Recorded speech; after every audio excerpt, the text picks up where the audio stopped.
ನಮ್ಮ ದೇವರ ನಾಮಕ್ಕೆ ಸ್ತೋತ್ರವಾಗಲಿ. Praise the lord.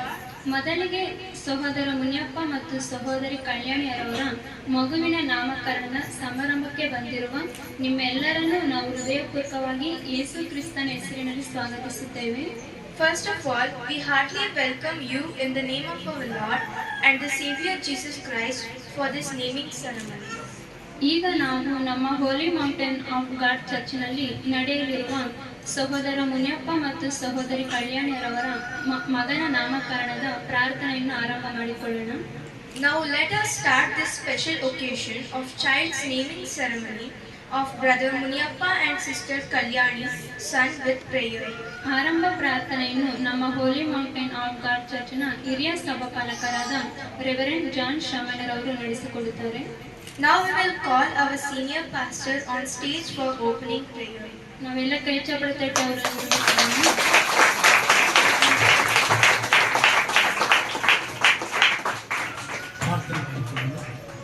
ಪರಮ ಪೂಜ್ಯನಾದಂಥ ಅತಿಶಯನಾದಂಥ ದೇವರೇ, ನೀನು ಒಳ್ಳೆಯವನು, ಕೃಪಾ ಸಂಪೂರ್ಣನು. ಈ ಸುಸಂದರ್ಭದಲ್ಲಿ ತಮ್ಮ ಮಗುವಿಗೆ ದೇವ ಸಾನ್ನಿಧ್ಯದಲ್ಲಿ ನಾಮಕರಣವನ್ನ ಹಮ್ಮಿಕೊಂಡಿರುವಂತಹ ಸಹೋದರ ಮುನಿಯಪ್ಪ ಮತ್ತು ಸಹೋದರಿ ಕಲ್ಯಾಣಿ ಅವರ ಕುಟುಂಬಕ್ಕಾಗಿ ನಾನು ದೇವರಿಗೆ ನಿನಗೆ ಸ್ತೋತ್ರ ಸಲ್ಲಿಸುತ್ತೇನೆ. ದೇವರೇ, ಇವತ್ತು ಅವರ ಮಗುವನ್ನ ನಿನಗೆ ಪ್ರತಿಷ್ಠೆಪಡಿಸಿ ನಿನ್ನ ಸಾನ್ನಿಧ್ಯದಲ್ಲಿ ಆ ಮಗುವಿಗೆ ಹೆಸರಿಡುವುದಕ್ಕಿದ್ದಾರೆ. ಪರಮ ಪೂಜ್ಯನಾದಂಥ ದೇವರೇ, ಸಕಲರಿಗೂ ಸಕಲ ಸಂಪತ್ತು, ಆರೋಗ್ಯ, ಆಯುಷ್ಯ, ವರದಾನಗಳನ್ನು ಕೊಟ್ಟು ಉತ್ತಮ ಕಾರ್ಯಗಳನ್ನ ಮಾಡಿಸುತ್ತಾ ಅವರ ಸಂತಾನಗಳನ್ನ ಬೆಳೆಸುತ್ತಾ ಬಂದಿರುವಂತ ದೇವರೇ, ಈ ಪ್ರಾರ್ಥನೆಯ ಆದಿಯಂತ್ಯವೂ ನಿಲ್ಲಿದ್ದು ನಡೆಸು. ನಿನ್ನ ಕೃಪೆಯು ಸದಾಕಾಲ ಎಲ್ಲರ ಮೇಲಿರಲಿ. ಪರಿಶುದ್ಧಾತ್ಮನೇ, ನೀನೇ ನಡೆಸು. ಮುಂದಿನ ಕಾರ್ಯಕ್ರಮದಲ್ಲೂ ಆದಿಯೋ ಅಂತ್ಯವೂ ನಿನ್ನ ಆತ್ಮನಿದ್ದು ನಮ್ಮ ನಡೆಸಲು ಬಲಪಡಿಸು. ಘನಮಾನ ಮಹಿಮೆಗೆ ಸಲ್ಲಿಸ್ತಾ ಯೇಸು ಕ್ರಿಸ್ತನ ಹೆಸರಿನಲ್ಲಿ ಬೇಡಿಕೊಳ್ಳುತ್ತೇವೆ. Amen, amen. ಆರಂಭ ಪ್ರಾರ್ಥನೆಯನ್ನು ಮಾಡಿದಂಥ ಸಭಾಪಾಲಕರಿಗೆ ಧನ್ಯವಾದಗಳು. ಈಗ ನಮ್ಮ ಅಮ್ಮನವರು ಮುಂದೆ ಬಂದು ಆರಾಧನೆಯನ್ನು ನಡೆಸಿಕೊಡುತ್ತಾರೆ. Now our pastor Amma will come and lead us in worship.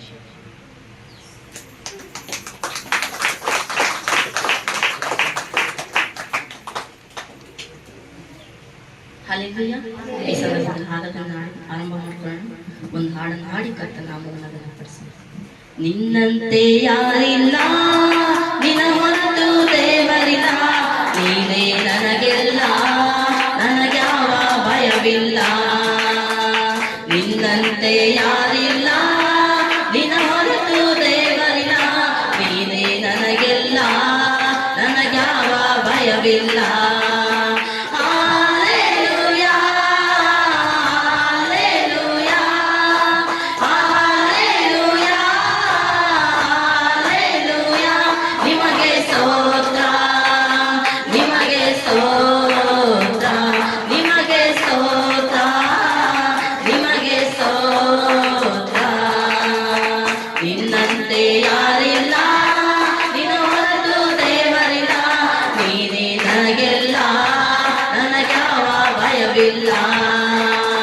ನಿನ್ನಂತೆ ಯಾರಿಲ್ಲ, ನಿನ್ನ ಹೊರತು ದೇವರಿಲ್ಲ, ನೀನೇ ನನಗೆಲ್ಲ, ನನಗ್ಯಾವ ಭಯವಿಲ್ಲ.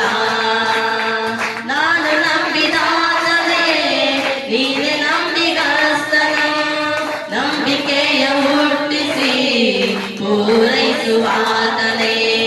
ನಾನು ನಂಬಿದಾತನೇ, ನೀನೇ ನಂಬಿಗಸ್ತನು, ನಂಬಿಕೆಯ ಹುಟ್ಟಿಸಿ ಪೂರೈಸುವಾತನೇ. Hallelujah, hallelujah, hallelujah, hallelujah. ನಿಮಗೆ ಸ್ತೋತ್ರ, ನಿಮಗೆ ಸ್ತೋತ್ರ, ನಿಮಗೆ ಸ್ತೋತ್ರ, ನಿಮಗೆ ಸ್ತೋತ್ರ. ನಿನ್ನಂತೆ ಯಾರಿಲ್ಲ, ನಿನ್ನ ಹೊರತು ದೇವರಿಲ್ಲ, ನೀನೇ ನನಗೆಲ್ಲ, ನನಗ್ಯಾವ ಭಯವಿಲ್ಲ. ನಿನ್ನಂತೆ ಯಾರಿಲ್ಲ, ನಿನ್ನ ಹೊರತು ದೇವರಿಲ್ಲ, ನೀನೇ ನನಗೆಲ್ಲ, ನನಗ್ಯಾವ ಭಯವಿಲ್ಲ.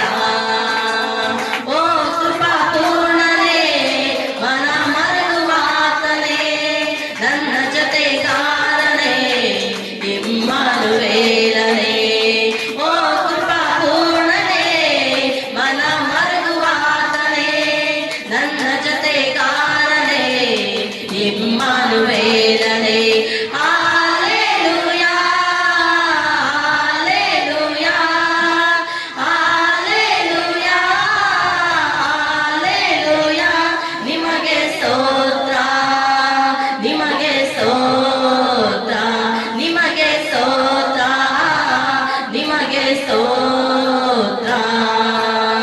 ನಿನ್ನಂತೆ ಯಾರಿಲ್ಲ, ನಿನ್ನ ಹೊರತು ದೇವರಿಲ್ಲ. ನೀನೇ ನನಗೆಲ್ಲ, ನನಗ್ಯಾವ ಭಯವಿಲ್ಲ. ನಿನ್ನಂತೆ ಯಾರಿಲ್ಲ, ನಿನ್ನ ಹೊರತು ದೇವರಿಲ್ಲ. ನೀನೇ ನನಗೆಲ್ಲ, ನನಗ್ಯಾವ ಭಯವಿಲ್ಲ.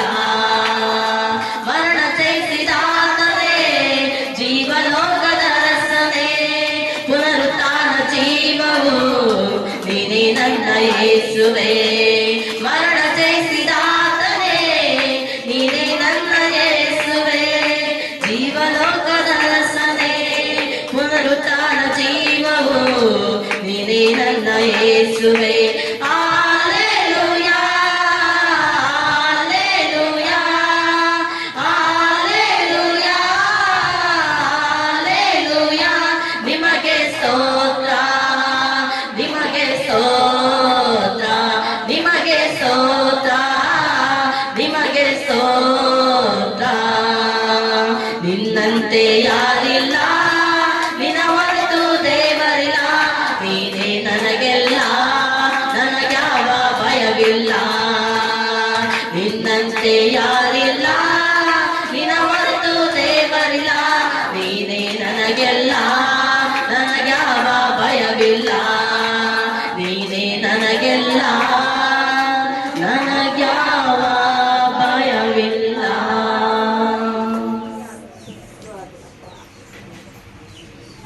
ಅದ್ಭುತವಾಗಿ ಆರಾಧನೆ ನಡೆಸಿಕೊಟ್ಟಂತ ಅಮ್ಮವ್ರಿಗೆ ಎಲ್ಲರೂ ಕೈ ಚಪ್ಪಾಳೆ ತಟ್ಟೋಣ. ಈಗ ನಮ್ಮ ಸಭೆಯ ಸಭಾಪಾಲಕರು ಮುಂದೆ ಬಂದು ದೇವರ ಸಂದೇಶವನ್ನು ನೀಡುತ್ತಾರೆ. Now the senior pastor will come and share the word of God.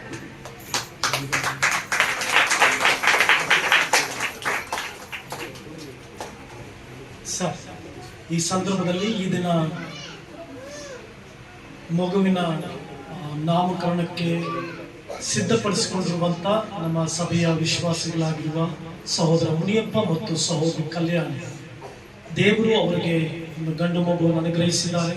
ನಾವು ದೇವರಿಗೆ ಮೊಟ್ಟ ಮೊದಲದಾಗಿ ಸ್ತೋತ್ರಗಳನ್ನ ಹೇಳಬೇಕು. ಹಲ್ಲೆಲೂಯಾ. ದೇವರು ಪುತ್ರ ಸಂತಾನವು ಯೆಹೋವನಿಂದ ಬಂದ ಸ್ವಾಸ್ಥ್ಯ. ಅಂದ್ರೆ ಮಕ್ಕಳು ದೇವರಿಂದ ಬಂದಿರುವಂತ ಒಂದು ಸ್ವಾಸ್ಥ್ಯ. ಅವರ ಜೀವಿತದಲ್ಲಿ ಅನೇಕ ದಿನಗಳು, ಅನೇಕ ವರ್ಷಗಳು, ಕಷ್ಟಗಳು, ಸಂಕಟಗಳನ್ನು ಅನುಭವಿಸಿದ ಮೇಲೆ, ದುಃಖಗಳನ್ನು ಅನುಭವಿಸಿದ ಮೇಲೆ, ಮಕ್ಕಳಿಗೋಸ್ಕರವಾಗಿ ಸುಮಾರು 3 ವರ್ಷಗಳ ಕಾಲ ಅವರು ಅನೇಕ ಭಾಗಗಳಿಗೆ ಹೋಗಿ ಅದ್ಭುತ ಕಾಣದೆ ಕಣ್ಣೀರಿನಲ್ಲಿರುವಾಗ ದೇವರು ಅವರಿಗೆ ಮೊದಲನೇದಾಗಿ ಒಂದು ಹೆಣ್ಣುಮಗುವನ್ನು ಕೊಟ್ಟಿದ್ದಾರೆ. ತಿರುಗಿ ಅವರ ಪ್ರಾರ್ಥನೆಯಿಂದ, ಅವರು ಪ್ರಾರ್ಥಿಸಿದ್ದರಿಂದ ದೇವರು ಅವರಿಗೆ ಸಭೆ ಕೂಡ ವಿಶ್ವಾಸಿಗಳಾದಂತ ನೀವೆಲ್ಲರೂ ಅವ್ರಿಗೋಸ್ಕರ ಪ್ರಾರ್ಥನೆ ಮಾಡಿದ್ದೀರಿ. ಶ್ರೀರಾಮನಲ್ಲಿ ಹೇಳಿದಂತೆ ಎಲ್ಲ ವಿಶ್ವಾಸಿಗಳು ಮಾತುಕತೆ ಸುತ್ತಮುತ್ತ ನಮ್ಮ ಸಭೆಗೆ ಬರ್ತಕ್ಕಂಥ ಎಲ್ಲ ವಿಶ್ವಾಸಿಗಳು ನಿಮ್ಮೆಲ್ಲರೂ ಪ್ರಾರ್ಥನೆ ಮತ್ತೆ ಅವರು ಕೂಡ ಪ್ರಾರ್ಥಿಸಿದ್ರಿಂದ ದೇವರು ಅವರಿಗೆ ಒಂದು ಮಗುವನ್ನು ಅನುಗ್ರಹಿಸಿದ್ದಾರೆ. ತಿರುಗಿ ಮಗುವನ್ನು ಅನುಗ್ರಹಿಸಿರೋದ್ರಿಂದ ಆ ಮಗುವಿನ ನಾಮಕರಣವನ್ನು ಇವತ್ತು ಮಾಡ್ತಾ ಇದ್ದಾರೆ. ಪ್ರಿಯ ದೇವರ ಮಕ್ಕಳೇ, ದೇವರು ನಮಗೆ ಮಕ್ಕಳನ್ನ ಕೊಡ್ತಾರೆ. ಕಾರಣ ದೇವರು ಅದು ನಮಗೆ ಸ್ವಾಸ್ಥ್ಯವಾಗಿ ಕೊಡ್ತಾರೆ. ಏನಾಗಿ ಕೊಡ್ತಾರೆ? ಸ್ವಾಸ್ಥ್ಯವಾಗಿ ಕೊಡ್ತಾರೆ. ಆ ಸ್ವಾಸ್ಥ್ಯವನ್ನ ಬಹು ಜಾಗರೂಕತೆಯಿಂದ ಕಾಪಾಡಬೇಕು. ಹಲ್ಲೆಲೂಯಾ. ಮಕ್ಕಳು ಕೀರ್ತನೆಗಳಲ್ಲಿ ಬರೆದಿದೆ, ಯೆಹೋವನಿಂದ ಬಂದ ಸ್ವಾಸ್ಥ್ಯ. It's inheritance. ಸ್ವಾಸ್ಥ್ಯ ಅದು. ಆ ಸ್ವಾಸ್ಥ್ಯವನ್ನ ಬಹು ಜಾಗರೂಕತೆಯಿಂದ ಕಾಪಾಡಬೇಕಾಗಿದ್ದು ನಿನ್ನ ಜವಾಬ್ದಾರಿಕೆ. ಆ ಸ್ವಾಸ್ಥ್ಯ ನಿನ್ನ ಹತ್ರ ಇರಬೇಕು. ಉದಾಹರಣೆಗೆ ನಿನಗೊಂದು ಜಮೀನ್ ಇದೆ ಅಂತ ಇಟ್ಕೊಳ್ಳಿ, ಒಂದು ಮನೆ, ಸ್ವಂತ ಮನೆ ಇದೆ ಅಂತ ಇಟ್ಕೊಳ್ಳಿ. ಆ ಮನೆ ಬಿಟ್ಬಿಟ್ಟು ಎಲ್ಲ ಹೋಗಿ ವಾಸಿಸ್ತೀರಾ? ಎಲ್ಲಿ ವಾಸಿಸ್ತೀರಾ ನೀವು? ಎಲ್ಲಿ ವಾಸಿಸ್ತೀರಾ? ಆ ಮನೆಯಲ್ಲಿ ವಾಸಿಸ್ತೀರಾ. ಯಾಕೆ? ಆ ಮನೆ ಯಾರ್ದು? ನಿಮ್ಮ. ಆ ಮನೆ ಯಾರ್ದು? ನಿಂದು. ಆದ್ರಿಂದ ಮನೆಯಲ್ಲಿ ವಾಸಿಸ್ತೀವಿ. ಅದೇ ರೀತಿ ಮಕ್ಕಳು ಕೂಡ ಯೆಹೋವನಿಂದ ಬಂದ ಸ್ವಾಸ್ಥ್ಯ. ಆ ಸ್ವಾಸ್ಥ್ಯವನ್ನ ಗೌರವಿಸು. ಎಷ್ಟೋ ಜನರಿಗೆ ಸ್ವಂತ ಮನೆ ಇದೆ, ಆ ಮನೆಯನ್ನ ಸರಿಯಾದ ರೀತಿಯಲ್ಲಿ ಇಟ್ಕೊಳ್ಳೋಕೆ ಗೊತ್ತಿಲ್ಲ. ಎಷ್ಟೋ ಜನರಿಗೆ ಮನೆ ಚೆನ್ನಾಗಿರುತ್ತೆ, ಮನೆಯ ಒಳಗಡೆ ಅಂದವಾಗಿ ಇಟ್ಕೊಂಡಿರೋದಿಲ್ಲ.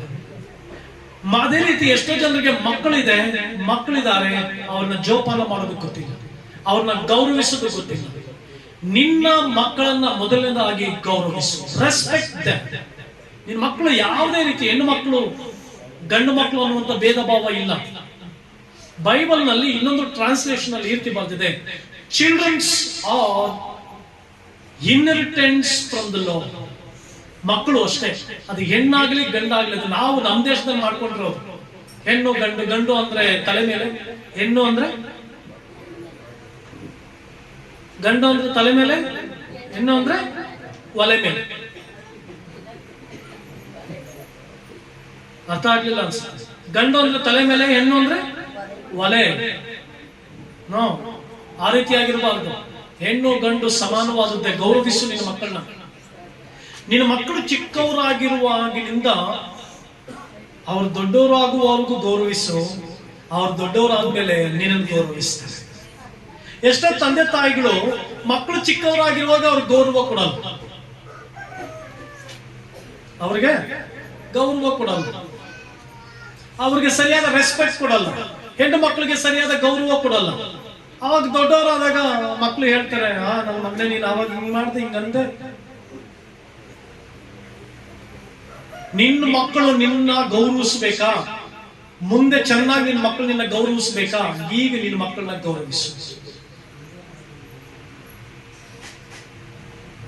ರೆಸ್ಪೆಕ್ಟ್, ಗಿವ್ ರೆಸ್ಪೆಕ್ಟ್, ಬಿಕಾಸ್ ಅವ್ರ ದೇವರಿಂದ ಬಂದ ಸ್ವಾಸ್ಥ್ಯ, ದೇವರ ಬಹುಮಾನ ನಿನಗೆ. ಮಕ್ಕಳನ್ನ ಗೌರವಿಸು. ಇವಾಗ ಮಕ್ಕಳು ಚಿಕ್ಕವರಾಗಿರುವಾಗ ಅವರಿಗೆ ಗೌರವ ಕೊಡದೆ, ಅವರಿಗೆ ರೆಸ್ಪೆಕ್ಟ್ ಕೊಡದೆ, ಮಕ್ಕಳು ದೊಡ್ಡವರಾದ್ಮೇಲೆ ನನ್ನ ಗೌರವಿಸಬೇಕು ಅಂದ್ರೆ ನೀನ್ ಈಗ ಚೆನ್ನಾಗಿ ಗೌರವಿಸು. ಈಗ ಚೆನ್ನಾಗಿ ಅವರಿಗೆ ರೆಸ್ಪೆಕ್ಟ್ ಕೊಡು, ಮುಂದೆ ಅವರು ನಿನಗೆ ರೆಸ್ಪೆಕ್ಟ್ ಕೊಡ್ತಾರೆ. ನಿನಗೆ ರೆಸ್ಪೆಕ್ಟ್. ಎರಡನೇದಾಗಿ ನಿನ್ನ ಮಕ್ಕಳನ್ನ ಚೆನ್ನಾಗಿ ಪ್ರೀತಿ ಮಾಡಿ. ಮುಂದೆ ಅವರು ನಿನಗೆ ವಯಸ್ಸಾದ ಕಾಲದಲ್ಲಿ ಅವರು ನಿನ್ನನ್ನು ಪ್ರೀತಿ ಮಾಡ್ತಾರೆ. ಇವಾಗ ನಿನ್ನ ಮಕ್ಕಳು ನಿನ್ನ ಪ್ರೀತಿ ಮಾಡ್ತಾ ಇಲ್ಲ ಅಂದ್ರೆ, ಸೊಸೆ ಬಂದ್ಲು ಅದಕ್ಕೆ ನನ್ನ ಪ್ರೀತಿ ಮಾಡ್ತಾ ಇಲ್ಲ, ಹಳೆಯ ಬಂದ ಅದಕ್ಕೆ ಪ್ರೀತಿ ಮಾಡ್ತಾ ಇಲ್ಲ, ಸುಳ್ಳು. ನೀನೀಗ ಎಲ್ಲೋ ಚಿಕ್ಕ ವಯಸ್ಸಲ್ಲಿ ಮಕ್ಕಳನ್ನ ಚೆನ್ನಾಗಿ ಪ್ರೀತಿ ಮಾಡಿರೋಲ್ಲ. ನಿಂದೆ ಆದ ಕೆಲಸದಲ್ಲೆಲ್ಲ ಹೋಗ್ಬಿಟ್ಟಿರ್ತೀಯ, ನಿಂದೆ ಆದ ಸಾಕಿದ್ಯಾ ಇಲ್ಲ ಅಂತಲ್ಲ, ಸಾಕ್ತಾರೆ ಎಲ್ಲರೂ ಊಟ ಕೊಟ್ಟು, ಎಲ್ಲ ಆಯ್ಕೊಂಡು ತಿನ್ಕೊಂಡು ಬೆಳೆದು ಬಿಡ್ತಾವ ಮಕ್ಕಳು. But they need love. ಮಕ್ಕಳಿಗೆ ಪ್ರೀತಿ ಬೇಕು. ಮಕ್ಕಳಿಗೆ ಪ್ರೀತಿ ಕೊಡೋ ಸಮಯದಲ್ಲಿ ಪ್ರೀತಿ ಕೊಟ್ಬಿಡು. ಅವಾಗ ಅವ್ರು ನಿನ್ನ ವಯಸ್ಸಾದ ಕಾಲದಲ್ಲಿ ನಿನಗೆ ಜಾಸ್ತಿ ಪ್ರೀತಿ ತೋರಿಸ್ತಾರೆ.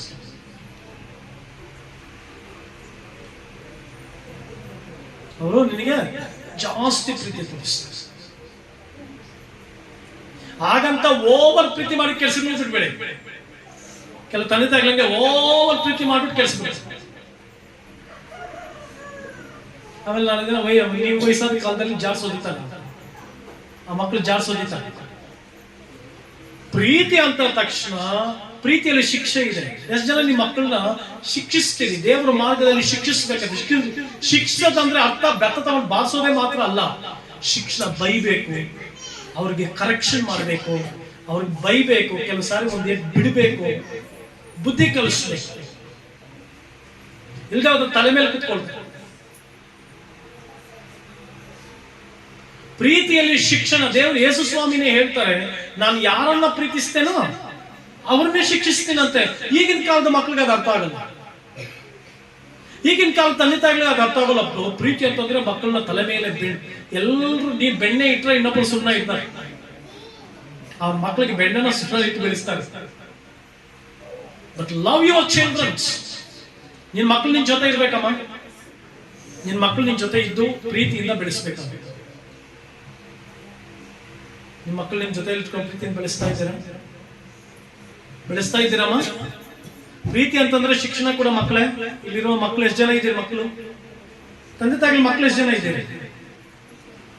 ಪ್ರೀತಿ ಇದ್ರೆ ದೇವ್ರ ವಾಕ್ಯದಲ್ಲಿ ಬರ್ತಿದೆ, ನಿಮ್ಗೆ ಗೊತ್ತಿಲ್ದಿರೋ ಒಂದು ಸನ್ನಿವೇಶ, ನಿಮ್ಮ ಅಪ್ಪ ಅಮ್ಮ ನಿನ್ನನ್ನು ಜಾಸ್ತಿ ಬೈತಾರೆ, ನಿಮ್ಮನ್ನು ಬೈತಾರೆ ಅಂತ ಅರ್ಥ ಮಾಡ್ಕೊಳ್ಬೇಕು, ನಿನ್ ಮೇಲೆ ಜಾಸ್ತಿ ಪ್ರೀತಿ ಇದೆ ಅಂತ. ಏನಾಯ್ತು ಜೀವಿತ? ಅಮ್ಮನ್ ಜಾಸ್ತಿ ಪ್ರೀತಿ ಮಾಡ್ತೀಯ ಅಂತಂದ್ರೆ ಅಮ್ಮನಿಗೆ 3 ಜನನೂ ಒಂದೇ.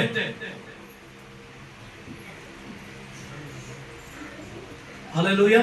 ನಿನ್ನ ತಂದೆ ತಾಯಿಗಳು ಜಾಸ್ತಿ ಪ್ರೀತಿ ಮಾಡ್ತಾರೆ, ಹೊಡಿತಾರೆ, ಚಿಕ್ಕದಕ್ಕೂ ನೀನ್ ಬೈತಾರಂದ್ರೆ ನಿನ್ನ ಮೇಲೆ ಜಾಸ್ತಿ ಪ್ರೀತಿ ಇಟ್ಟಿದ್ದಾರೆ ಅವನು. ನಿನ್ ತಾಯಿ ಚಿಕ್ಕದಕ್ಕೂ ನೀನ್ ಬೈತಾಳೆ ಅಂತಂದ್ರೆ ಮಕ್ಕಳು ಅರ್ಥ ಮಾಡ್ಕೋ, ನಿನ್ನ ಮೇಲೆ ಜಾಸ್ತಿ ಪ್ರೀತಿ ಇಟ್ಟಿದ್ದಾರೆ. ಈಗಿನ ಕಾಲ ಮಕ್ಕಳು ಪೆದ್ದ ಮುಂಡೆ ಗೊತ್ತಾಗಲ್ಲ. ಅವೇನ್ ತಿಳ್ಕೊಳ್ತವೆ, ನನ್ನೇ ಯಾವಾಗ್ಲೂ ಬೈತಾ ಇರ್ತೀಯ, ನನ್ನೇ ಯಾವಾಗ್ಲೂ ಅಂತ ಇರ್ತೀಯ. ಅಯ್ಯೋ ಅಮ್ಮಿ, ಅರ್ಥ ಮಾಡ್ಕೋ, ನಿನ್ನ ತಂದೆ ತಾಯಿ ನಿನ್ನ ಜಾಸ್ತಿ ಪ್ರೀತಿ ಮಾಡ್ತಾರೆ, ಅದಕ್ಕೆ ನಿನ್ನ ಬೈಯೋದು, ನಿನ್ನ ಗದರಿಸೋದು, ನಿನ್ನ ಒಡೆಯೋದು. ಚಿಕ್ಕದಕ್ಕೂ ಬೈತಾರ. ಈ ಪೆದ್ ಮುಂಡೆಗಳೇನ್ ಅನ್ಕೊಳ್ತವೆ, ನೋಡ್ದ ಏನ್ ನನಗೆ ಸಿಕ್ಕಾಪಟ್ಟೆ ಬೈತಾ ಇರ್ತಾರೆ, ಸಿಕ್ಕಾಪಟ್ಟೆ ಬೈತಾ ಇರ್ತಾರೆ. ಅರ್ಥ ಆಗಬೇಕಾಗಿದ್ದೇನಂದ್ರೆ ನಿನ್ ತಂದೆ ತಾಯಿ ತನ್ನ ಎಲ್ಲದಕ್ಕಿಂತ ಹೆಚ್ಚಾಗಿ ನಿನ್ನೇನ್ ಮಾಡ್ತಾರೆ, ಪ್ರೀತಿ ಮಾಡ್ತಾ ಇದ್ದಾರೆ. ಪ್ರೀತಿ ಮಾಡ್ಲಿಲ್ಲ ಅಂದ್ರೆ ಯಾಕಂತ ಹೋಗ್ಲಿ, ಹಾಳಾಗ್ಲಿ ಬಿಡು, ಹೋಗ್ಲಿ ಬಿಡು, ಹೆಂಗಾದ್ರೂ ಹೋಗ್ಲಿ ಬಿಡು ಅಂತ ಬಿಟ್ಬಿಡ್ತಾರೆ.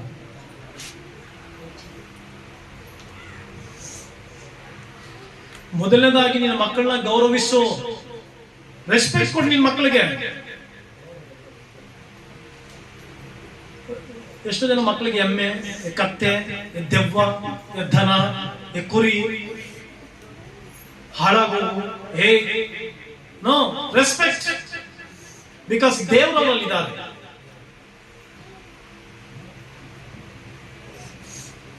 ಜಾಸ್ತಿ ಕೋಪ ಬಂದ್ರೆ ಗರ್ವಿ, ಅಹಂಕಾರಿ, ಅಹಂಭಾವಿ, ದುರಂಕಾರ ಅಂತ ಬೈತೀವಿ. ಬಿಕಾಸ್ ನಾನು ಅವರನ್ನ ಜಾಸ್ತಿ ಪ್ರೀತಿ ಮಾಡ್ತೀನಿ.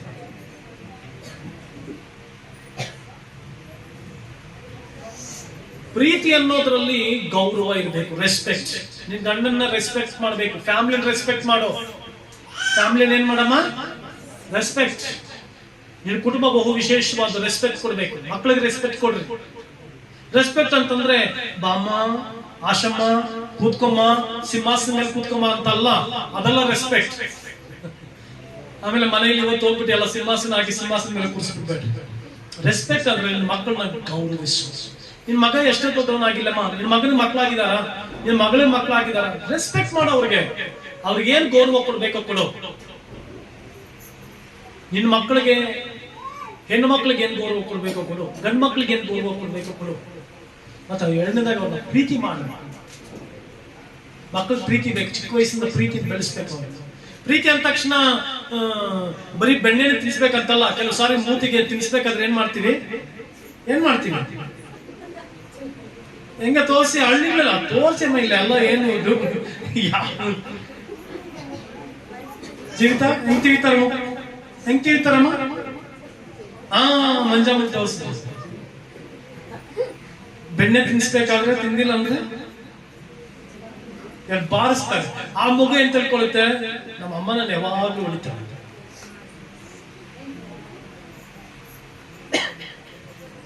ನನ್ನ ಮಗ ತುಂಬಾ ಹಠ ಮಾಡ್ತಿದ್ದ, ಅವ್ರಮ್ಮ ಚೆನ್ನಾಗಿ ಊಟ ಮಾಡಿಲ್ಲ ಅಂದ್ರೆ ಒಂದ್ ಎರಡು ಬಿಟ್ರೆ, ಹೋಗಮ್ಮ ನನ್ನನ್ನೇ ಯಾವಾಗ್ಲೂ ಬೈತಾ ಇರ್ತೀನಿ, ನನ್ನನ್ನೇ ಯಾವಾಗ್ಲೂ ಮಾಡ್ತಾ ಇರ್ತೀನಿ. ಒಂದಿನ ಇಟ್ಕೊಂಡು ಎರಡು ಬಾರಿಸ್ದೆ, ಹೇಳ್ದೆ ನಿಮ್ಮ ಅಮ್ಮ ನಿನ್ ಮೇಲೆ ಅಪಾರವಾದ ಪ್ರೀತಿ ಇರೋದ್ರಿಂದಲೇ ತಿನ್ಸಿ ಅದು ಬಿಡೋದು ಅಂತ. ಅವಾಗ ಇನ್ನೊಂದು ಎಲ್ಲ ಹತ್ಕೊಂಡು ಕುತ್ಕೊಂಡ್ಮೇಲೆ ಬಂದು ಕೇಳ್ದ, ಹೌದಪ್ಪ ಪ್ರೀತಿ ಇದ್ರೆ ನಾವು ಉಳಿಯೋದು ಅಂತ. ಹೌದಪ್ಪ ಪ್ರೀತಿ ಇದ್ರೆ ನಾವು ಉಳಿಯೋದು. ಮಕ್ಕಳು ಅರ್ಥ ಮಾಡ್ಕೊಳ್ಬೇಕು, ತಂದೆ ತಾಯಿ ನಿಮ್ ಮೇಲೆ ಎಷ್ಟು ಪ್ರೀತಿ ಇಟ್ಟಿರ್ತಾರೆ, ನಿಮ್ಮನ್ನ ಬೈದು ಗದರಿಸಿ ಹೊಡೆದು. ಯಾಕಂದ್ರೆ ನಿಮ್ ಮೇಲೆ ಅಷ್ಟು ಅಪಾರವಾದ ಪ್ರೀತಿ ಇಟ್ಟಿರ್ತಾರೆ, ಅದಕ್ಕೆ ನಿಮ್ಮ ಮೇಲೆನೇ ಕೋಪ ತೀರಿಸ್ಕೊಳ್ಳೋ ಜಾಸ್ತಿ. ಅದರಿಂದ ತಂದೆ ತಾಯಿಗಳಾದಂತ ನೀವು ಕೂಡ ನಿಮ್ಮ ಮಕ್ಕಳಿಗೆ ಒಳ್ಳೆ ಗೌರವ, ಒಳ್ಳೆ ಪ್ರೀತಿ ಕೊಡಿ. ಮಕ್ಕಳು ದೇವರಿಂದ ಬಂದ ಸ್ವಾಸ್ಥ್ಯ. ನೀವು ಮಕ್ಕಳು ಇರೋರೆಲ್ಲರೂ ನೀವು ಯಾರಿಂದ ಬಂದ ಸ್ವಾಸ್ಥ್ಯ? ದೇವರಿಂದ ಬಂದ ಸ್ವಾಸ್ಥ್ಯ. ಹಾಗಾದ್ರೆ ದೇವರ ಗೌರವ ಕೊಡ್ಬೇಕು. ಮೊದಲನೇದಾಗಿ ನೀವು ಕೂಡ ಯಾರು ಗೌರವ ಕೊಡ್ಬೇಕು? ದೇವರಿಗೆ ಮೊಟ್ಟ ಮೊದಲನೇ ಸ್ಥಾನ ಕೊಡ್ಬೇಕು. ನೀವು ದೇವರಿಂದ ಬಂದಿರೋದ್ರಿಂದ, ದೇವರು ನಿಮ್ಗೆ ನಿಮ್ಮ ತಂದೆ ತಾಯಿಗೆ ಕೊಟ್ಟಿರೋದ್ರಿಂದ ನೀವೇನ್ ಮಾಡ್ಬೇಕು? ನಿಮ್ಮ ದೇವರನ್ನ ಪ್ರೀತಿಸ್ಬೇಕು. ಮೊದಲನೇದಾಗಿ ದೇವರ ನೀವು ಗೌರವಿಸ್ಬೇಕು. ನಿಮ್ ತಂದೆ ತಾಯಿಗಳು ನಿಮ್ಮನ್ನು ಗೌರವಿಸ್ತಾ ತಾನೆ, ನೀವು ದೇವ್ರ ಬಹುಮಾನ ಅಂತ ನೀವು ದೇವರನ್ನ ಗೌರವಿಸ್ಬೇಕು. ಎರಡನೇದಾಗಿ ನಿಮ್ ತಂದೆ ತಾಯಿಗಳನ್ನ ಗೌರವಿಸ್ಬೇಕು. Respect your parents. ಮಕ್ಕಳೇ, ನಿಮ್ ತಂದೆ ತಾಯಿಗಳಿಗೆ ರೆಸ್ಪೆಕ್ಟ್ ಕೊಡ್ಬೇಕು, ಗೌರವಿಸ್ಬೇಕು. ದೊಡ್ಡವರು 12 ವಯಸ್ಸು 12 ವಯಸ್ಸುವರೆಗೂ ಅಮ್ಮ ಅಪ್ಪ ಅನ್ಕೊಂಡಿರ್ತಾರೆ. 12 ವಯಸ್ಸು ದಾಟಿದ್ಮೇಲೆ ಕೋಪಗಳು ಬಂದ್ಬಿಟ್ಟಿರ್ತವೆ ಅವ್ರಿಗೆ. ಅವಾಗ ಬೈ ನೋಡಿ, ಅವಾಗ ಬೈರಿ, ಅವಾಗ ಏನಂತಾರೆ ಹೇಳಿ, ವಾಪಸ್ಸು ಏನ್ ಮಾಡ್ತಾರೆ? ವಾಪಸ್ ಏನ್ ಮಾಡ್ತಾರೆ? Until 12 years they are very innocent. After 12 years they are very arrogant.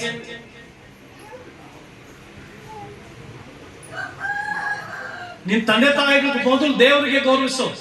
ನೀನು ಎಷ್ಟೇ ದೊಡ್ಡವಳಾದ್ರೂ ಕೂಡ ದೇವರಿಗೆ ನೀನು ದೇವ್ರ ಬಹುಮಾನ ಆಗಿರೋದ್ರಿಂದ ದೇವ್ರಿಗೆ ಗೌರವಿಸು. ಎರಡನೇದಾಗಿ ನೀನ್ ತಂದೆ ತಾಯಿಗಳನ್ನ ಗೌರವಿಸ್ಬೇಕು. ತಂದೆ ತಾಯಿಗಳು ಏನ್ ಮಾಡ್ಬೇಕು? ನೀನ್ ತಂದೆ ತಾಯಿಗಳು ಗೌರವಿಸಿಲ್ಲ ಅಂದ್ರೆ ನೀನ್ ದೇವ್ರನ್ನ ಗೌರವಿಸ್ತಾ ಇಲ್ಲ ಅಂತ ಅರ್ಥ. ನೀನ್ ಎಷ್ಟೇ ಮೊಣಕಾಲವರಿಗೆ ಕುಣಿದು ಕುಪ್ಪಳಿಸಿ ಅಲ್ಲೆಲ್ಲೂ ಆದ್ರೂ ನಾನೇನ್ ಹೇಳ್ತೀನಿ, ನೀನ್ ದೇವ್ರಿಗೆ ಗೌರವ ಕೊಡ್ತಾ ಇಲ್ಲ. ಕಣ್ಣಿಗೆ ಕಾಣಿಸೋ ತಂದೆ ತಾಯಿಗಳನ್ನ ಗೌರವಿಸದೆ ಹೋದ್ರೆ, ಕಣ್ಣು ಮುಂದೆ ಇರೋ ತಂದೆ ತಾಯಿಗಳನ್ನ ಗೌರವಿಸದೆ ಹೋದ್ರೆ, ಕಾಣದೇ ಇರುವಂತ ದೇವ್ರನ್ನ ಹೇಗೆ ಗೌರವಿಸ್ಲಿಕ್ಕೆ ಸಾಧ್ಯ? Then respect your parents because they are before your eyes. If you are not respecting your parents, that means you are not respecting God.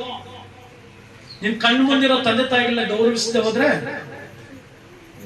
ಕಣ್ಣು ಕಾಣದೇ ಇರುವಂತ ದೇವ್ರನ್ನ ಗೌರವಿಸ್ತೀಯ. ನಿನ್ನ ತಂದೆ ತಾಯಿಗಳನ್ನ ಗೌರವಿಸೋ ಮಕ್ಕಳೆಲ್ಲ ಎಷ್ಟು ಜನ ಇದ್ದೀರಿ? ಇದು ನಾಮಕರಣಕ್ಕೆ ಬಂದಿದ್ದೀರಿ, ನಾನು ನಾಮಕರಣದಲ್ಲಿ ಇದ್ದೀವಿ. ನಾವು ಎಷ್ಟು ಜನ ಮಕ್ಕಳಿದ್ದೀರಿ? ಕೈ ಎತ್ರಿ. ನಿಮ್ ತಂದೆ ತಾಯಿಗಳು ಗೌರವಿಸ್ತಾ ಇದ್ದೀರಾ? ನಿಮ್ ತಂದೆ ತಾಯಿಗಳು ಬೈಯೋದು ಹೊಡೆಯೋದು ನಿನ್ ಮೇಲೆ ಜಾಸ್ತಿ ಪ್ರೀತಿ ಇರೋದಕ್ಕೆ, ನಿನ್ ಮೇಲೆ ಜಾಸ್ತಿ ದ್ವೇಷ ಇರೋದಕ್ಕೆ? ಜಾಸ್ತಿ ಪ್ರೀತಿ. ಯಾಕೆ ಯೇಸುವನ್ನು ಹೇಳಿದ್ದಾರೆ, ಯೇಸುವನ್ನು ಏನ್ ಹೇಳಿದ್ದಾರೆ? ದೇವರು ತಾನು ಯಾರನ್ನ ಪ್ರೀತಿಸ್ತಾನೋ ಅವ್ರನ್ನ ಹೆಚ್ಚು ಶಿಕ್ಷಿಸ್ತಾನಂತ. ನಾನು ಯಾವಾಗ್ಲೂ ಕಷ್ಟಗಳು ಏನೇ ಬಂದ್ರು ದೇವ್ರು ನಮ್ಗೆ ಜಾಸ್ತಿ ಪ್ರೀತಿ ಮಾಡ್ತಾ. ಅದಕ್ಕೆ ಈ ಕಷ್ಟಗಳು, ಏಟ್ಗಳು, ಸಮಸ್ಯೆಗಳು ಅವ್ರು ನಮಗೆ ಜಾಸ್ತಿ ಪ್ರೀತಿ ಮಾಡ್ತಾರೆ. ಹಂಗೆ ನಿಮ್ ತಂದೆ ತಾಯಿಗಳು ಗೌರವಿಸ್ಬೇಕಮ್ಮ. ಮಕ್ಕಳು ಯಾರೇ ಆಗಿರಲಿ, ಎಷ್ಟೇ ವಯಸ್ಸಿನ, ನೀನು ಹುಟ್ಟಿದಾಗಿಂದ ನೀನು ಮದುವೆ ಆದ್ರು, ನಿನಗೆ ಮಕ್ಕಳಾದ್ರು, ಮರಿ ಮಕ್ಕಳಾದ್ರು, ಯಾರ್ಯಾದ್ರು ನಿನ್ ತಂದೆ ತಾಯಿ ಇದಾರೆ ಅಂದ್ರೆ ಅವ್ರನ್ನ ಗೌರವಿಸ್ಬೇಕು, ರೆಸ್ಪೆಕ್ಟ್ ಮಾಡ್ಬೇಕು. ನಿನ್ನ ಗಂಡನಿಗೆ ನಿನ್ನ ಹೆಂಡತಿ ಆಗಿದ್ರೆ ನಿನ್ನ ಅತ್ತೆಯನ್ನ ಗೌರವಿಸ್ಬೇಕು, ರೆಸ್ಪೆಕ್ಟ್. ಹಾಗಂತ ಅತ್ತೆ ಆಗಿರುವಂತ ನೀನು ಕೂಡ ಕರೆಕ್ಟ್ ಆಗಿರ್ಬೇಕು, ನವಮಿ ಆಗಿರ್ಬೇಕು ನೀನು ಕೂಡ. ಮತ್ತೆ ಪ್ರೀತಿಸ್ಬೇಕು. ನಿನ್ನ ತಂದೆ ತಾಯಿಗಳು ಪ್ರೀತಿಸು. ಯಾರನ್ನ ಲೋಕದಲ್ಲಿ ಪ್ರೀತಿಸಕ್ ಹೋಗ್ಬೇಕು. ಪ್ರಪಂಚದಲ್ಲಿ ಬೇರೆ ಯಾರನ್ನ ಪ್ರೀತಿಸಕ್ ಹೋಗಿ ಜೀವನ ಹಾಳು ಮಾಡ್ಕೊಳ್ಬೇಕು. ಯಾರನ್ನ ಪ್ರೀತಿಸು. ಮದುವೆಗಿಂತ ಮುಂಚೆ ನಿಮ್ ತಂದೆ ತಾಯಿಗಳು ಪ್ರೀತಿಸು. ಅವರೇ ನಿನ್ ಸ್ನೇಹಿತರು. ನನ್ನ ಮಗಳಿಗೆ ನಾನು ಹೇಳ್ತಾ ಇದ್ದೀನಿ, I am your best friend. I am your best friend. ನಾನೇನ್ ಬೆಸ್ಟ್ ಫ್ರೆಂಡ್ ಅಲ್ವಾ ಅಂತ ಕೇಳಿದೆ. ನಾನೇ ಮೊದಲು ದೇವರು, ಎರಡು ತಂದೆ ತಾಯಿಗಳಮ್ಮ ನಿಮ್ ಬೆಸ್ಟ್ ಫ್ರೆಂಡ್. ಯಾರು ಅವರಿಗಿಂತ ಬೆಸ್ಟ್ ಫ್ರೆಂಡ್ ಯಾರು ಇಲ್ಲ. ಎಲ್ಲಾ ರೀತಿ ಅರ್ಥ ಮಾಡಿಕೊಳ್ಳುವಂತ ತಾಯಿ, ಎಲ್ಲವನ್ನ ಕೊಡಿಸುವ, ಎಲ್ಲ ಅರ್ಥ ಮಾಡಿಕೊಂಡು ನಿನ್ಗೆಲ್ಲ ಕೊಡಿಸುವಂತ ತಂದೆ, ಇವರೇ ಬೆಸ್ಟ್ ಫ್ರೆಂಡ್. ನಿನ್ ತಂದೆಯನ್ನ ತಾಯಿಯನ್ನ ಪ್ರೀತಿಸು. ಮಕ್ಕಳು ಪ್ರೀತಿಸ್ಬೇಕು, ತಂದೆ ತಾಯಿಗಳನ್ನ ಹೆಚ್ಚು ಪ್ರೀತಿಸ್ಬೇಕು. ಪ್ರಪಂಚದಲ್ಲಿ ಯಾರ ಫ್ರೆಂಡ್ಶಿಪ್ಗೂ ಯಾರ ಇದಕ್ಕೂ ಬೀಳ್ಬೇಡಿ. ನಿಮ್ ತಂದೆ ತಾಯಿಗಳನ್ನ ಪ್ರೀತಿಸಿ ಜಾಸ್ತಿ. ಯಾಕಂದ್ರೆ ನೀವು ಯಾರಿಂದ ಬಂದ ಸ್ವಾಸ್ಥ್ಯ? ದೇವರಿಂದ. ತಂದೆ ತಾಯಿಗಳಾದ ನೀವು, ನಿಮ್ಮ ಮಕ್ಕಳು ಯಾರಿಂದ ಬಂದ ಸ್ವಾಸ್ಥ್ಯ? ದೇವರಿಂದ.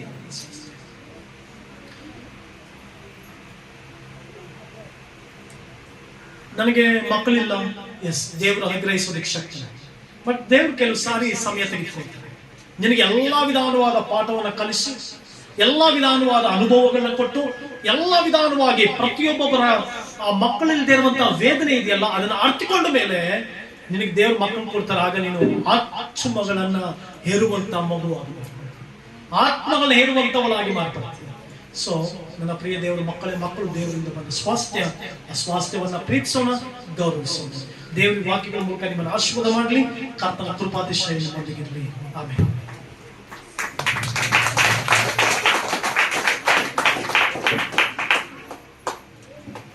ದೇವರ ಸಂದೇಶವನ್ನು ಕೊಟ್ಟಂತ ಸಭಾಪಾಲಕರಿಗೆ ಹೃದಯಪೂರ್ವಕವಾದ ಧನ್ಯವಾದಗಳು.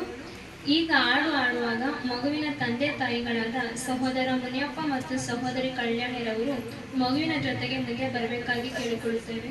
Now we request Brother Muniyappa and Sister Kalyani to come forward with baby. ಈ ಸಂದರ್ಭದಲ್ಲಿ ಹಾಡಾಡ್ಬೇಕಾದ್ರೆ ಕಾವ್ಯ ಮುಂದೆ ಬರ್ಬೇಕಂತ ಕೇಳ್ಕೊಳ್ತೇನೆ.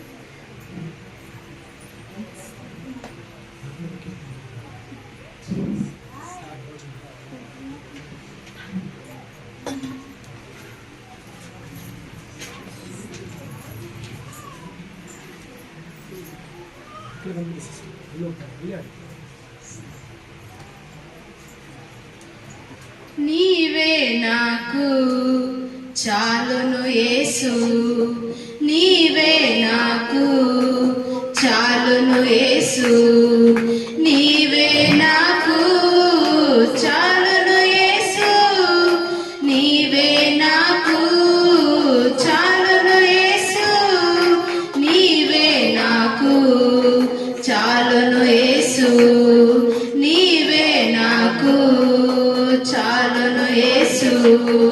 వంటి నిండా బంగారమున్నను అది నీకు సాటి రాగలదా, వంటి నిండా బంగారమున్నను అది నీకు సాటి రాగలదా, బంగారమా యేసయ్యా నా బంగారమా యేసయ్యా, నీవే నాకు చాలును యేసు, నీవే నాకు చాలును యేసు, నీవే నాకు చాలును యేసు, నీవే నాకు చాలును యేసు, నీవే నాకు చాలును యేసు, నీవే నాకు చాలును యేసు. కోట్లు కోట్లుగా ధనమున్నను అది నీకు సాటి రాగలదా, కోట్లు కోట్లుగా ధనమున్నను అది నీకు సాటి రాగలదా, ధనమంతా నీవే యేసయ్యా నా ధనమంతా నీవే యేసయ్యా, నీవే నాకు చాలును యేసు, నీవే నాకు చాలును యేసు, నీవే నాకు చాలును యేసు, నీవే నాకు చాలును యేసు, నీవే నాకు చాలును యేసు, నీవే నాకు చాలును యేసు. కొండంతగా బలమున్నను అది నీకు సాటి రాగలదా, కొండంతగా బలమున్నను అది నీకు సాటి రాగలదా, బలమంతా నీవే యేసయ్యా నా బలమంతా నీవే యేసయ్యా, నీ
128ನೇ ಅಧ್ಯಾಯ 1-6 ವಾಕ್ಯ ಭಾಗವನ್ನು ಓದುತ್ತಾರೆ. ಕೈ ಚಪ್ರ ತಟ್ಟೆಗಳ ಮುಂದೆ ಕರೆಯೋಣ. Now we request our beloved sister Roja Harish will come forward to read Psalms 128, 1-6.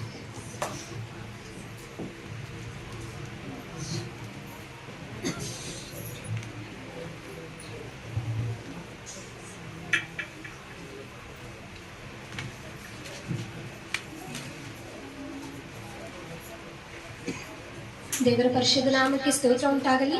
ದೇವರಿಗೆ ಕೊಟ್ಟಂತ ಈ ಅವಕಾಶಕ್ಕಾಗಿ ಮೊದಲದಾಗಿ ದೇವರಿಗೆ ಕೋಟಿ ಸ್ತೋತ್ರ. ನಂತರ ನಮ್ಮ ಸಭಾ ಪಾಲಕರನ್ನು ಕೂಡ ನಾನು ವಂದನೆಯನ್ನು ಸಲ್ಲಿಸ್ತೇನೆ.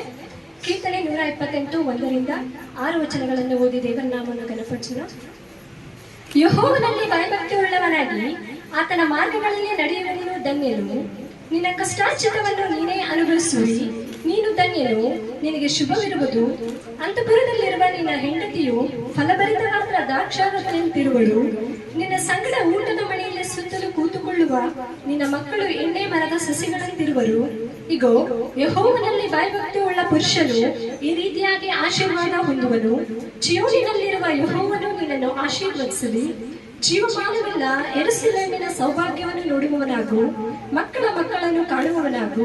ಇಸ್ರಾಯೇಲರಿಗೆ ಶುಭವಾಗಲಿ ಎಂಬುದೇ. ಆಮೆನ್.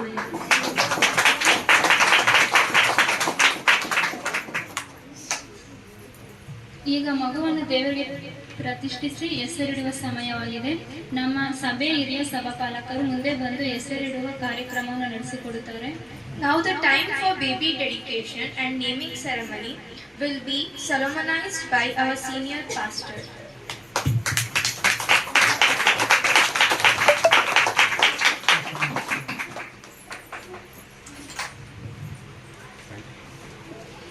ನಾವೆಲ್ಲರೂ ಎದ್ದು ನಿಂತುಕೊಂಡಿರುವಂತಹ ಸಂದರ್ಭದಲ್ಲಿ, ಸಭಿಕರೆಲ್ಲರೂ ಕೂಡ ಎದ್ದು ನಿಂತುಕೊಂಡಿರುವಂತಹ ಸಂದರ್ಭದಲ್ಲಿ ಪಾಸ್ಟರ್ ಅವರು ಕೀರ್ತನೆಗಳು ಮತ್ತಾಯ ಎಂಬ ಸುವಾರ್ತೆ,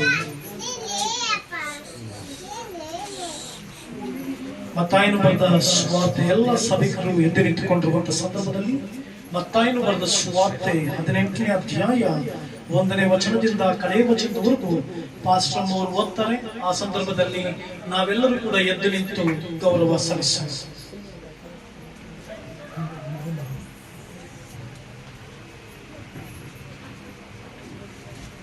ಆ ವೇಳೆಯಲ್ಲಿ ಶಿಷ್ಯರು ಯೇಸುವಿನ ಬಳಿಗೆ ಬಂದು, ಪರಲೋಕ ರಾಜ್ಯದಲ್ಲಿ ಯಾವನು ಹೆಚ್ಚಿನವನು ಎಂದು ಕೇಳಲು ಆತನು ಚಿಕ್ಕ ಮಗುವನ್ನು ಹತ್ತಿರಕ್ಕೆ ಕರೆದು ಅವರ ನಡುವೆ ನಿಲ್ಲಿಸಿ ಅವರಿಗೆ, ನೀವು ತಿರುಗಿಕೊಂಡು ಚಿಕ್ಕ ಮಕ್ಕಳಂತೆ ಆಗದೆ ಹೋದರೆ ನೀವು ಪರಲೋಕ ರಾಜ್ಯದಲ್ಲಿ ಸೇರುವುದೇ ಇಲ್ಲವೆಂದು ನಿಮಗೆ ಸತ್ಯವಾಗಿ ಹೇಳುತ್ತೇನೆ. ಹೀಗಿರುವುದರಿಂದ ಯಾವನು ಈ ಚಿಕ್ಕ ಮಗುವಿನಂತೆ ತನ್ನನ್ನು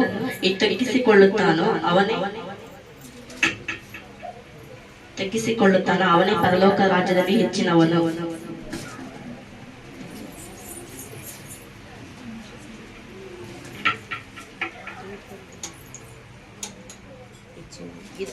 ಇದಲ್ಲದೆ ಯಾವನಾದರೂ ನನ್ನ ಹೆಸರಿನಲ್ಲಿ ಇಂತಹ ಚಿಕ್ಕ ಮಗುವನ್ನು ಸೇರಿಸಿಕೊಂಡರೆ ನನ್ನನ್ನು ಸೇರಿಸಿಕೊಂಡ ಹಾಗಾಯಿತು. ಆದರೆ ನನ್ನಲ್ಲಿ ನಂಬಿಕೆ ಇಡುವ ಈ ಚಿಕ್ಕವರಲ್ಲಿ ಒಬ್ಬನಿಗೆ ಯಾವನಾದರೂ ಅಡ್ಡಿಯಾದರೆ ಅಂತವನ ಕೊರಳಿಗೆ ಬೀಸುವ ಕಲ್ಲು ಕಟ್ಟಿ ಅವನನ್ನು ಆಳವಾದ ಸಮುದ್ರದಲ್ಲಿ ಮುಳುಗಿಸಿ ಬಿಡುವನು, ಅವನಿಗೆ ಹಿತವಾಗುವುದು.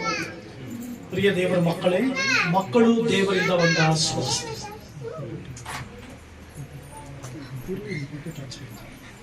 ಪ್ರಿಯ ದೇವರ ಮಕ್ಕಳು, ನಾವೆಲ್ಲರೂ ಎದ್ದು ನಿಂತುಕೊಂಡಿರುವಂತಹ ಸಂದರ್ಭದಲ್ಲಿ ಕರ್ತನ ಸಮ್ಮುಖದಲ್ಲಿ ಮಗುವನ್ನ ದೇವರಿಗೋಸ್ಕರ ಪ್ರತಿಷ್ಠಪಡಿಸ್ತೇವೆ. ಮಾತ್ರವಲ್ಲದೆ ಆ ತಂದೆ ತಾಯಿಗಳಾದಂತ ಅವರನ್ನ ನಾನು ಕೆಲವು ಪ್ರಶ್ನೆ ಕೇಳಿ ಆಮೇಲೆ ಮಗುವಿಗೆ ನಾಮಕರಣವನ್ನ ಮಾಡ್ತೇನೆ. ಸಭಿಕರೆಲ್ಲರೂ ಎದ್ದು ನಿಂತುಕೊಂಡಿರುವಾಗ ದೇವ ಸಮ್ಮುಖದಲ್ಲಿ ನಾನು ಸಹೋದರ ಮುನಿಯಪ್ಪ ಮತ್ತು ಸಹೋದರಿ ಕಲ್ಯಾಣಿ ಅವರಿಗೆ ದೇವ ಸಮ್ಮುಖದಲ್ಲಿ ಮಾತ್ರವಲ್ಲದೆ ಪರಲೋಕದ ಮುಂದೆ ಒಂದು ಪ್ರಶ್ನೆಯನ್ನ ಕೇಳ್ತೇನೆ. ಈ ಮಗು ಕ್ರಿಸ್ತನಿಗಾಗಿ ಆ ಮಗುವನ್ನ ಕರ್ತನು ತನ್ನ ರಾಜ್ಯಕ್ಕಾಗಿ ಉಪಯೋಗಿಸಲಿಕ್ಕೆ ಮಾತ್ರವಲ್ಲದೆ ನಿಮ್ಮ ವಂಶದಲ್ಲಿ ಆ ಮಗುವನ್ನ ಆಶೀರ್ವಾದದ ಮಗುವನ್ನಾಗಿ, ಮಾತ್ರವಲ್ಲದೆ ಆ ಮಗುವನ್ನ ನಿಮ್ಮ ವಂಶದಲ್ಲಿ ಒಂದು ಸೂಚಕ ಪುರುಷನಂತೆ, ಮಾತ್ರವಲ್ಲದೆ ನಿಮ್ಮ ವಂಶದಲ್ಲಿ ಆ ಮಗು ಅಭಿವೃದ್ಧಿಯಾಗುತ್ತಾ ಪರಲೋಕ ಸಂಸ್ಥಾನವನ್ನ ಪ್ರಖ್ಯಾತಿಪಡಿಸಲಿಕ್ಕೂ, ಮಾತ್ರವಲ್ಲದೆ ದೇವರ ಆಶೀರ್ವಾದಗಳನ್ನ ಪಡೆದುಕೊಂಡು ದೇವರಿಗೋಸ್ಕರ ಜೀವಿಸುವುದಕ್ಕೂ ದೇವರು ನೇಮಿಸಿಕೊಂಡಿದ್ದಾನೆ. ನಮ್ಮ ಇಡೀ ವಂಶದಲ್ಲಿ ದೇವರು ಆ ಮಗುವನ್ನ ಒಂದು ಸೂಚಕ ಪುರುಷನಂತೆ ಕ್ರಿಸ್ತನ ಮಹಿಮೆಯನ್ನ, ಪ್ರಖ್ಯಾತಿಯನ್ನ, ಆಶೀರ್ವಾದಗಳನ್ನ ಸಾಕ್ಷಿಯಾಗಿ ನುಡಿಲಿಕ್ಕೆ ಕರ್ತನು ನೇಮಿಸಿಕೊಂಡಿದ್ದಾನೆ. ಆದ್ರೆ ನಾನು ಕೇಳುವಂತ ಪ್ರಶ್ನೆ, ಈ ಮಗುವನ್ನ ನೀವು ದಿನನಿತ್ಯವೂ ಆತನ ರಕ್ಷಣೆಗಾಗಿ ಮಾತ್ರವಲ್ಲದೆ ದೇವರ ಮಹಿಮೆಗಾಗಿ ಬೆಳೆಸುವುದಕ್ಕೆ ತಂದೆ ತಾಯಿಗಳಾದ ನೀವು ಒಪ್ಪಿ ಮಗುವನ್ನ ಮುಂದೆ ತಂದಿದ್ದೀರಾ? ಮಾತ್ರವಲ್ಲದೆ ನಿಮ್ಮ ಜೀವಿತದಲ್ಲಿ ದೇವರ ವಾಕ್ಯಕ್ಕೋಸ್ಕರವಾಗಿಯೂ ಕ್ರಿಸ್ತನ ಮಹಿಮೆಗೋಸ್ಕರವಾಗಿಯೂ ಆ ಮಗುವನ್ನ ಬೆಳೆಸ್ತೇವೆ ಎಂಬಂತ ಪ್ರತಿಜ್ಞೆಯನ್ನ ಇಲ್ಲಿ ನೆರೆದು ಬಂದಿರುವಂತಹ ಸಭೆಯ ಮುಂದೆ ಮಾಡುವುದಕ್ಕೆ ಇಷ್ಟವುಳ್ಳವರಾಗಿದ್ದೀರಾ? ಹಾಗಾದ್ರೆ ನಿಮ್ಮ ಪ್ರತಿಜ್ಞೆ ಮೇರೆಗೆ, ನಿಮ್ಮ ಮಾತಿನ ಮೇರೆಗೆ, ನಿಮ್ಮ ಪ್ರತಿಜ್ಞೆಯ ಮೇರೆಗೆ ನಾವು ಈ ಸಂದರ್ಭದಲ್ಲಿ ಪಾಸ್ಟ್ರಮ್ಮ, ನಾನು ಆ ಮಗುವಿಗೆ ಹೆಸರನ್ನು ಇಡ್ತೇವೆ. ಪಾಸ್ಟ್ರಮ್ಮ ಅವರು ಕೂಡ ಮುಂದೆ ಬರ್ತಾರೆ. ಆ ಸಂದರ್ಭದಲ್ಲಿ ತಂದೆ ತಾಯಿಗಳು ದಯವಿಟ್ಟು ನೀವು ಮುಂದೆ ಬನ್ನಿ. ಈ ಮಗುವನ್ನ ನಾವು ದೇವರಿಗೆ ಪ್ರತಿಷ್ಠೆಪಡಿಸಿ ಕರ್ತನ ಸಮ್ಮುಖದಲ್ಲಿ ನಾವು ಈ ಮಗುಗೆ ಹೆಸರಿಡ್ತೇವೆ. ನಾವೆಲ್ಲರೂ ಕಣ್ಣುಗಳು ಮುಚ್ಚಿ ಪ್ರಾರ್ಥನೆ ಮಾಡೋಣ. ಪರಲೋಕದಲ್ಲಿ ನಿತ್ಯ ನಿವಾಸದಲ್ಲಿ ವಾಸಿಸ್ತಾ ಇರುವಂತಹ ಪರಮ ತಂದೆಯಾದ ದೇವರೇ, ಸಹೋದರ ಮುನಿಯಪ್ಪ ಮತ್ತು ಸಹೋದರಿ ಕಲ್ಯಾಣಿ ಅವರಿಗೆ ನೀನು ಕೊಟ್ಟಿರುವಂತ ಈ ಮಗುಗಾಗಿ ಸ್ತೋತ್ರ. ಈ ಮಗು ಸಹೋದರ ಮುನಿಯಪ್ಪ ಮತ್ತು ಸಹೋದರಿ ಕಲ್ಯಾಣಿ ಅವರ ವಂಶದಲ್ಲಿ ಒಂದು ಆಶೀರ್ವಾದಕರವಾದ ಮಗುವಾಗಿ, ಅದ್ಭುತವಾದ ಮಗುವಾಗಿ, ಸಾಕ್ಷಿಯುಳ್ಳ ಮಗುವಾಗಿ, ದೇವರ ಆಶೀರ್ವಾದಗಳನ್ನ, ದೇವರ ಸ್ವಾಮಿ ಮಾಡಿರುವಂತಹ ಉಪಕಾರಗಳನ್ನ ಅನೇಕರಿಗೆ ಸಾರುವಂತ ಮಗುವಾಗಿ, ಇನ್ನು ವಂಶದಲ್ಲಿ ಆಶೀರ್ವಾದದ ಕಿಡಿಯಾಗಿ ದೇವರ ಅನೇಕರಿಗೆ ಪ್ರತ್ಯಕ್ಷವಾಗುವಂತ, ಅನೇಕರಿಗೆ ಕ್ರಿಸ್ತನ ಮಹಿಮೆಯನ್ನು ಪ್ರತ್ಯಕ್ಷಪಡಿಸುವಂತ ಮಗುವಾಗಿ ಮಾರ್ಪಡಲಿಕ್ಕಿದೆ. ಆದುದರಿಂದ ನಿನ್ನ ಸಮ್ಮುಖದಲ್ಲಿಯೂ, ಪರಲೋಕ ದೇವದೂತರುಗಳ ಸಮ್ಮುಖದಲ್ಲಿಯೂ, ತಂದೆ ಮಗ ಪರಿಶುದ್ಧಾತ್ಮರ ಆ ಸಾನ್ನಿಧ್ಯದಲ್ಲಿಯೂ, ಮಾತ್ರವಲ್ಲದೆ ಇಲ್ಲಿ ನೆರೆದು ಬಂದಿರುವಂತಹ ನಿನ್ನ ಜನರ ಸಮ್ಮುಖದಲ್ಲಿಯೂ ನಾನು ಈ ಮಗುವಿಗೆ ನಿನ್ನ ಸೇವಕನಾಗಿ, ನಿನ್ನ ಅಭಿಷಿಕ್ತನಾಗಿ ನನ್ನ ಹೆಸರಿಡ್ತೇನೆ ಸ್ವಾಮಿ. ನೀನು ಕೊಟ್ಟಿರುವಂತಹ ಅಧಿಕಾರದಲ್ಲಿ ತಂದೆ ಮಗ ಪರಿಶುದ್ಧಾತ್ಮನ ಹೆಸರಿನಲ್ಲಿ ಈ ಮಗುವಿಗೆ ಸಮುವೇಲ್ ಸಮುವೇಲ್ ಸಮುವೇಲ್ ಎಂಬುದಾಗಿ ನಾನು ಘಂಟಾಘೋಷವಾಗಿ ಹೆಸರಿಟ್ಟು ಈ ಮಗುವನ್ನು ಕ್ರಿಸ್ತನಿಗಾಗಿ ಪ್ರತಿಷ್ಠೆಪಡಿಸುತ್ತೇನೆ. ಆಮೇನ್, ಆಮೇನ್, ಆಮೇನ್. ಇಂದಿನಿಂದ ಈ ಮಗು ದೇವರ ಪ್ರತಿಷ್ಠೆಯುಳ್ಳಂತ ಮಗು, ಕ್ರಿಸ್ತನ ರಾಜ್ಯಕ್ಕಾಗಿ ಮಾತ್ರವಲ್ಲದೆ ಇವರ ವಂಶದಲ್ಲಿ ಆಶೀರ್ವಾದವಾಗಿ ಬೆಳೆಯುವಂತ ಮಗು. ಈ ಮಗು ದೇವರ ಸಮ್ಮುಖದಲ್ಲಿಯೂ, ದೇವಜನರ ಸಮ್ಮುಖದಲ್ಲಿಯೂ, ಪರಲೋಕದ ಸಮ್ಮುಖದಲ್ಲಿಯೂ ಸಮುವೇಲ್ ಎಂಬುದಾಗಿ ಕರೆಯಲ್ಪಟ್ಟು ಇಂದಿನಿಂದ ಎಲ್ಲರೂ ಕೂಡ ಈ ಮಗುವನ್ನ ಸಮುವೇಲ್ ಎಂಬುದಾಗಿ ಕರಿಬಹುದೆಂಬುದಾಗಿ ತಂದೆ ಮಗ ಪರಿಶುದ್ಧಾತ್ಮನ ಹೆಸರಿನಲ್ಲಿ ಪ್ರಕಟಪಡಿಸ್ತೇನೆ. ಆಮೇನ್, ಆಮೇನ್.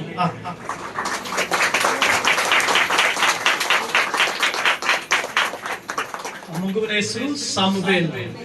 ಸೊ ಪ್ರಿಯ ದೇವರ ಮಕ್ಕಳೇ, ದೇವರ ಕುಟುಂಬಗಳನ್ನ ಆಶೀರ್ವದಿಸಲಿ. ಅವರ ಕುಟುಂಬಕ್ಕೋಸ್ಕರವಾಗಿ ಪ್ರಾರ್ಥನೆ ಮಾಡೋಣ. ಎಲ್ಲರೂ ಕರಗಳ ಮೇಲೆತ್ತಿ ಪ್ರಾರ್ಥನೆ ಮಾಡೋಣ. ನಮ್ಮನ್ನು ಬಹಳವಾಗಿ ಪ್ರೀತಿ ಮಾಡಿದ ಪರಮ ತಂದೆ ದೇವರೇ,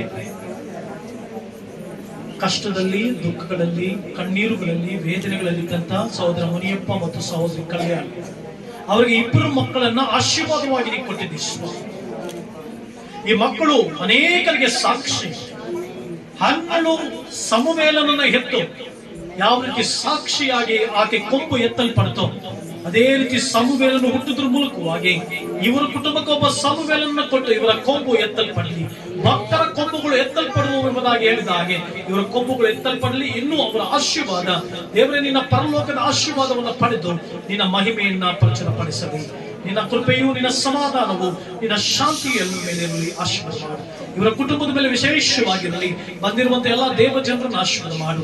ಯೇಸು ಕ್ರಿಸ್ತನ ಹೆಸರಿನಲ್ಲಿ ಬೇಡ್ಕೊಳ್ಳುತ್ತೇವೆ ಸ್ವಾಮಿ. ಆಮೆನ್. ಈ ಸಂದರ್ಭದಲ್ಲಿ ನಾವು ಆ ಮಗುವಿಗೆ ನಾಮಕರಣ ಮಾಡಿದ ಒಂದು ಸರ್ಟಿಫಿಕೇಟ್ ಅನ್ನು ಕೂಡ ನಾವು ಸಭೆಯ ಮುಂದೆ, ಎಲ್ಲ ಸಭಾ ಹಿರಿಯರ ಮುಂದೆ, ಸಭಾಪಾಲಕರಾದಂತ ನಾವು, ಸಭಾಪಾಲಕಿಯಾದಂತ ಪಾಸ್ಟಮ್ಮನವರು ನಾವು ಕುಟುಂಬವಾಗಿ ಅವರಿಗೆ ಹಸ್ತಾಂತರಿಸುತ್ತೇವೆ. ಕರ್ತನು ಅವರ ಕುಟುಂಬವನ್ನು ಇನ್ನು ಯಥೇಚ್ಛವಾಗಿ ಆಶೀರ್ವದಿಸಲಿ. ಇನ್ನು ಮುಂಬರುವಂತ ದಿನಗಳಲ್ಲಿ